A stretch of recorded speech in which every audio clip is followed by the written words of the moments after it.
Yo, I'm on the road, so I'm doing a phone video recording.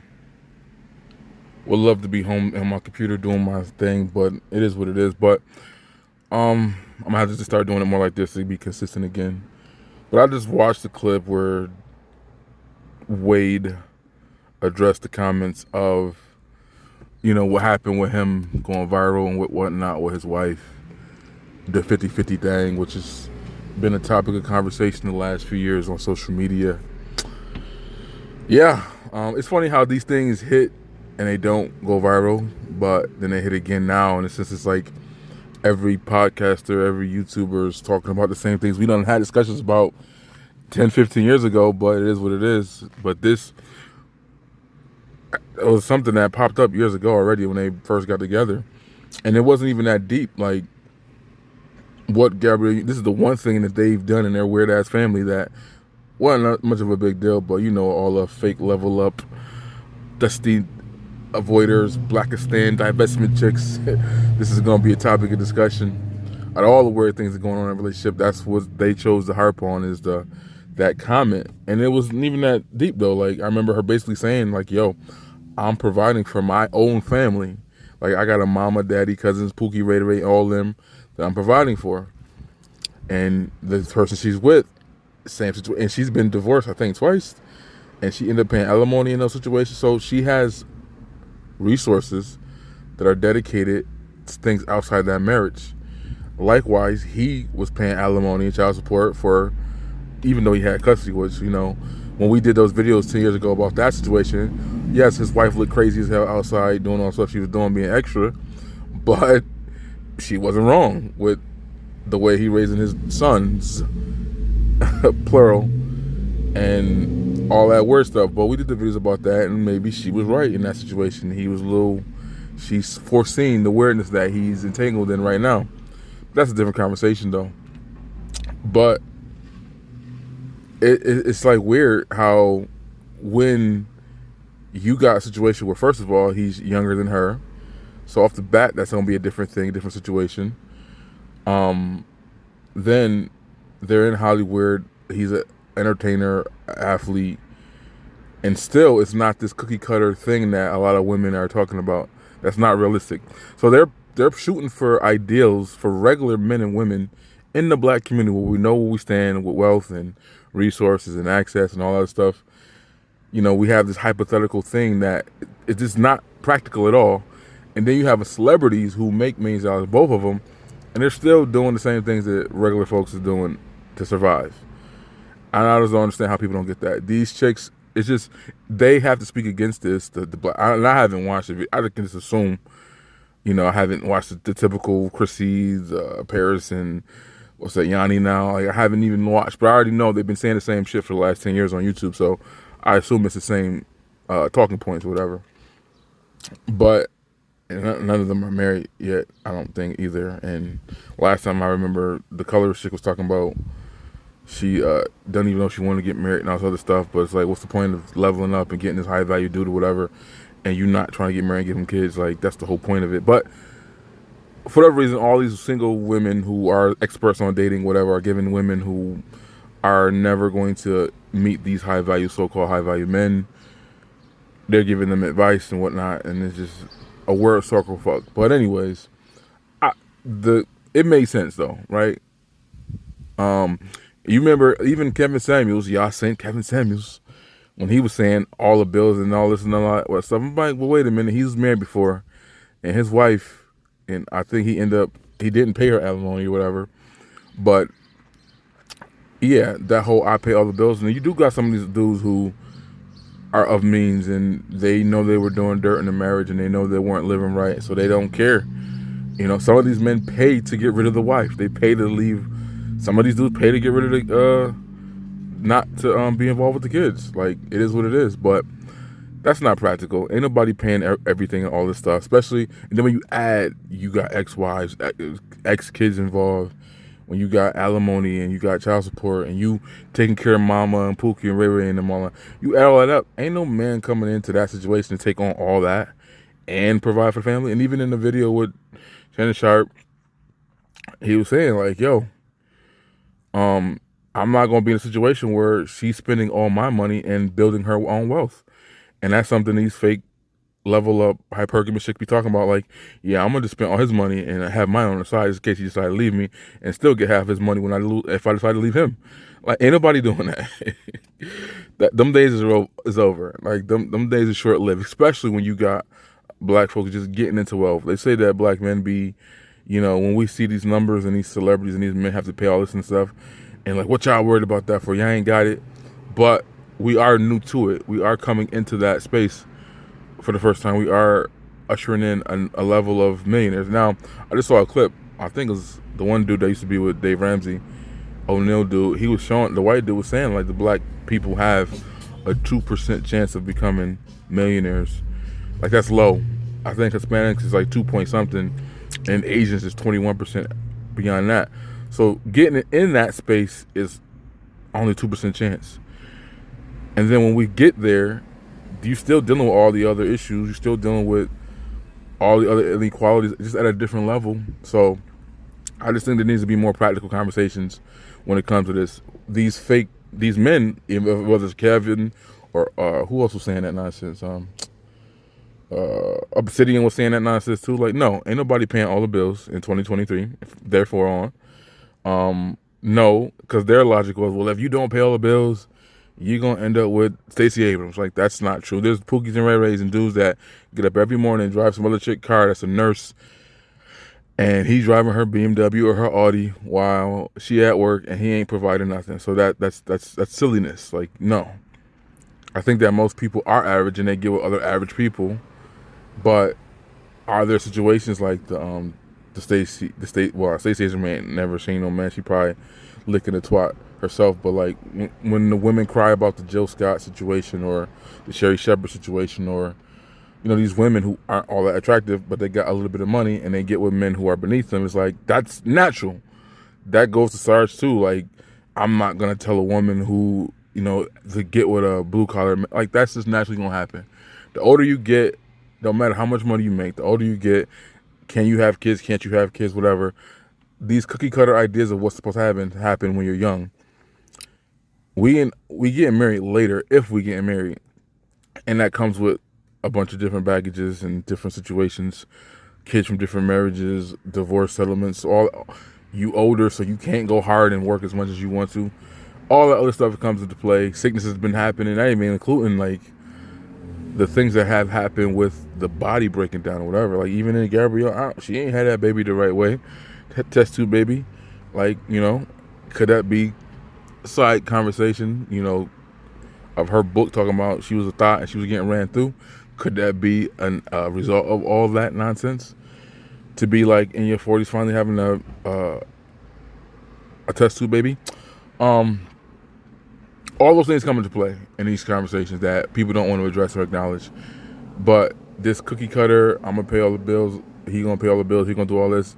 No. Now, if I'm an older man, which that seems to be frowned upon a lot late in these conversations, you're robbing the girls, the women from the young men that can't provide for them and can't do anything for them because they don't have any money yet, which is weird to me. Go, black man, get your money together, have your shit together.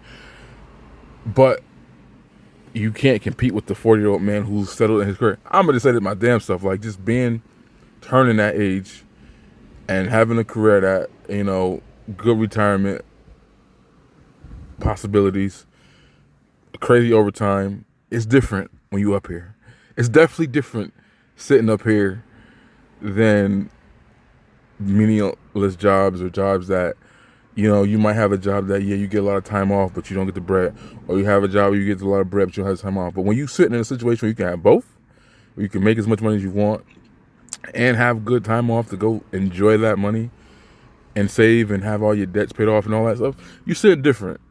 But could I have done the things I can do now at 20? No, I couldn't. Or 25? No, I couldn't. Even at 30? Nah. But I could do those things now, and I'm older. And I can choose between dating a chick that's my age or 10 years younger. And that's my limit is 10. But I'm saying I've tried my age, being single again and all that. And it's definitely, it's trade-offs to this shit, right? It is what it is. But yeah, that's just my thoughts. It's like, yo, if it, no, that was my point I was gonna make. Like, yeah, if I'm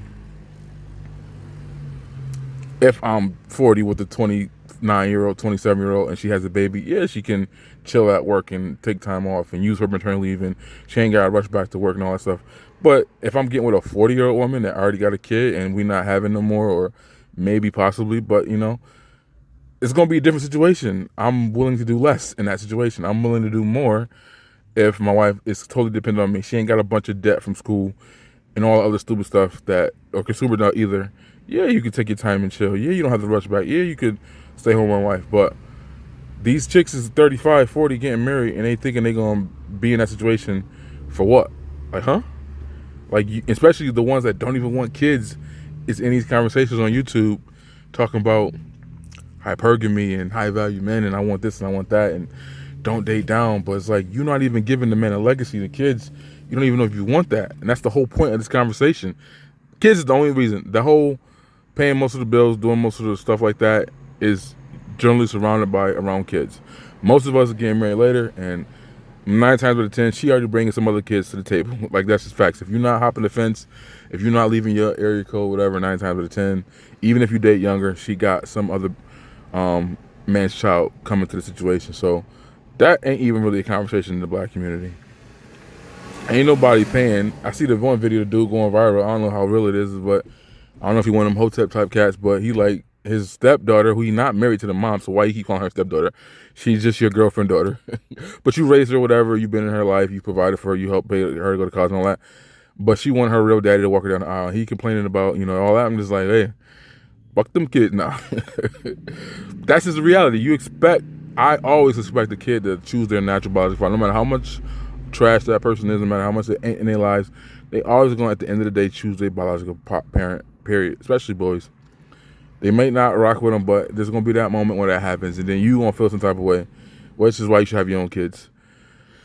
And I'm not even mad at the dude that, especially if he already paying child support and stuff like that from another situation, I'm not mad at those dudes who force their baby moms or the girl they with to go put that dude on child support, especially if he's losing income out of his house to go take care of a previous situation. He's doing what he's supposed to do, but you not going to press the issue, and then he got to provide for the house, whole outside his house, and provide for you and your daughter and your kids. I ain't mad at the dude who goes like, no, you need to go take him downtown too. I ain't mad at that situation. But yeah, these conversations about marriage and family, like, we never going back to 1950. Black folks barely hardly ever even lived in that situation in the first place.